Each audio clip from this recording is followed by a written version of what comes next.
Hello everyone, welcome to BTM Know the Truth in 1 Minute series. This is video number 128. Bible గ్రంథంలోని కావ్య సాహిత్య శైలిని అర్థం చేసుకునే ప్రయత్నంలో భాగంగా ప్రస్తుతం మనం మాట్లాడుకుంటున్నాం అక్రాస్టిక్ పోయిటిక్ స్టైల్ గురించి.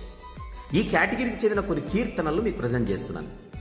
ఈరోజు మరొక కీర్తనతో మీ ముందు నేను ఇలా ఉన్నాను. ఒకసారి జాగ్రత్తగా ఈ కీర్తన చూద్దాం. అదే 145వ కీర్తన. ఈ కీర్తనలో మొత్తం మనకు 21 వచనాలు ఉంటాయి. ఈ 21 వచనాలలో ప్రతి వచనాన్ని జాగ్రత్తగా పరిశీలిస్తే హీబ్రూ భాషలోని 22 అక్షరాల క్రమం కనబడుతుంటుంది.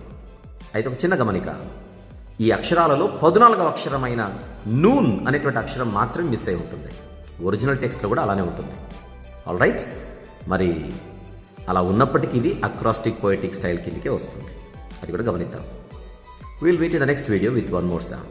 Thank you.